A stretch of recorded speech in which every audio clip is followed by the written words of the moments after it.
In June of 2021, I was taken to segregation in Green Bay Correctional Institution, possession of intoxicants conspiracy. And while there, a man named Antonio Watley was, in my opinion, murdered by staff. On May 12th, I seen HSU staff refuse to meet with an inmate by the name of Mr. Watley. He was one cell over from me. He was requesting to see HSU, and also requesting a wheelchair because he was weak and unable to walk. Staff refused him the wheelchair, and then HSU refused to meet with him entirely.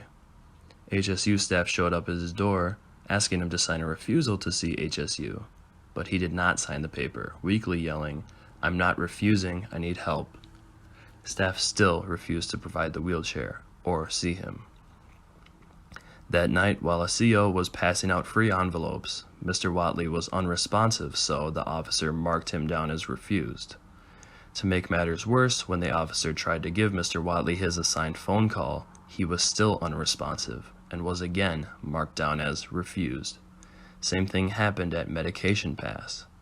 The next morning, May 13th, Mr. Watley was still unresponsive for medication or breakfast, so at that point, correctional officers called it in.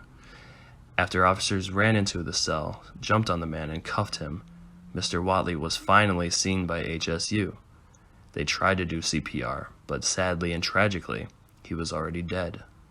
It is unknown if Mr. Watley was already dead while staff tried to give him his envelope, his call, or his meds, but it is a safe bet to assume he was already deceased.